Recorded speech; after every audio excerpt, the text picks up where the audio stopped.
महिला जिसने एम्स की स्थापना के लिए अपने घर तक दे दिया दान।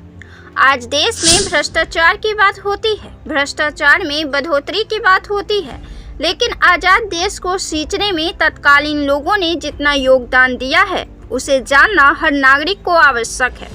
घर लगाने से कहीं अधिक और कठिन देश लगाना होता है। देश की स्थिति हर मायनों में दबी कुचली थी। देश आजाद तो हो गया था, लेकिन धीमी सांस के सिवा और कुछ भी शेष नहीं थी।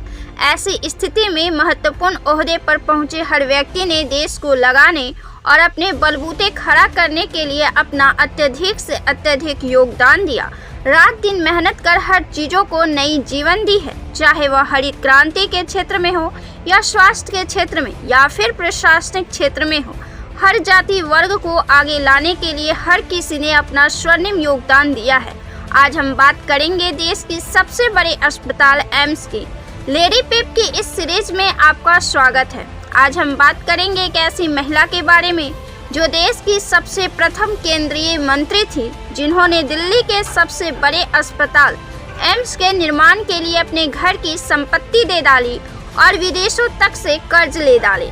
आज यह अस्पताल लोगों के इलाज के लिए सबसे प्रमुखता से उपयोग में लाया जाता है। आजाद भारत की पहली स्वास्थ्य मंत्री बनी। वे गांधी से काफी करीब थी और उनको गांधी जी मेरी प्यारी पागल कहा करते थे।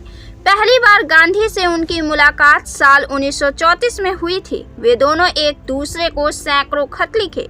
अमृत कौर ने नमक सत्याग्रह और भारत छोड़ो आंदोलन में सक्रिय रूप से भाग लिया था। इस दौरान वे जेल भी गई थी। वे गांधी के काफी करीब थी। लंदन टाइम्स ने सरोजिनी नायडू और विजय लक्ष्मी पंडित के साथ साथ अमृत कौर को भी 3 महान सत्याग्रहियों में शामिल किया था। वे महिला अधिकार की भी कट्टर समर्थक रही थी। 1926 में उन्होंने ऑल इंडिया महिला कॉन्फ्रेंस की स्थापना भी की थी। एम्स की स्थापना के लिए अमृत कौर ने जर्मनी और न्यूजीलैंड से आर्थिक मदद मांगी थी। 1952 में एम्स की आधारशिला रखी गई थी। 1956 में इसका सृजन सांसद के एक अधिनियम के जरिए किया गया था।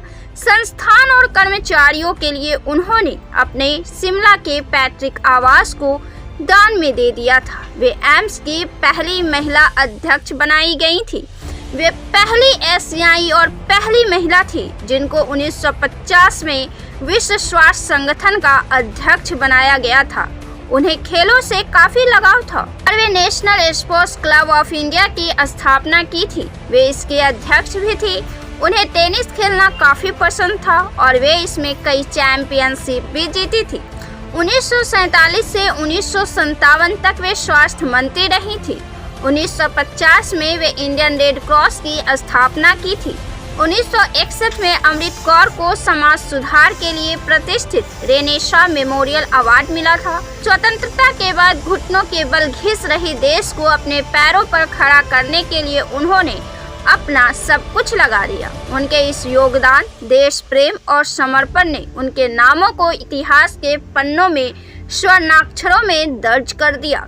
अमृत कौर अपनी पढ़ाई के लिए लंदन गई हुई थी, जहां वे ऑक्सफोर्ड यूनिवर्सिटी में पढ़ाई कर रही थी। इस दौरान उनके साथ एक घटना घटित हो गई थी और यहां से उनकी जीवन की दिशा बदल गई। एक बार वे लंदन में एक पार्टी में थी, तभी एक अंग्रेज ने उन्हें अपने साथ डांस करने के लिए कहा। वे इससे इनकार कर गई। फिर क्या था, उसने भारतीयों की बेइज्जती करनी शुरू कर दी। यहीं से उनकी रुचि स्वतंत्रता आंदोलन में हो गई। 1909 में वे भारत लौटी और गोपाल कृष्ण गोखले से उनकी मुलाकात हुई। उनके काम से प्रभावित होकर वे राष्ट्रीय आंदोलन में शामिल हुई और फिर उनकी मुलाकात महात्मा गांधी से हुई। 16 वर्षों तक वे महात्मा गांधी की सचिव रहीं। 1930 में उन्होंने अपने माता पिता की मृत्यु के बाद महल छोड़ दिया और आंदोलन में शामिल हो गई। शाही परिवार से उनका संबंध था। वे पंजाब के कपूरथला के राजा सर हरनाम सिंह की बेटी थी। उन्होंने लव मैरिज की थी। उनके हिस्से की पैतृक संपत्ति के लिए लंबा मुकदमा चला। वसीयतनामा को लेकर भी संदेह और परेशानियां थीं। इन सब के बाद उन्हें उनकी पैतृक संपत्ति हासिल हुई थी, जिसे उन्होंने देश को खड़ा करने के लिए दे दिया। उनका जन्म लखनऊ में 2 फरवरी 1889 में हुआ था और उनका निधन 2 अक्टूबर 1964 को दिल्ली में हुआ था। आपको यह वीडियो कैसा लगा हमें कमेंट कर जरूर बताएं। वीडियो को लाइक करें, शेयर करें, चैनल को सब्सक्राइब जरूर से कर लें। धन्यवाद।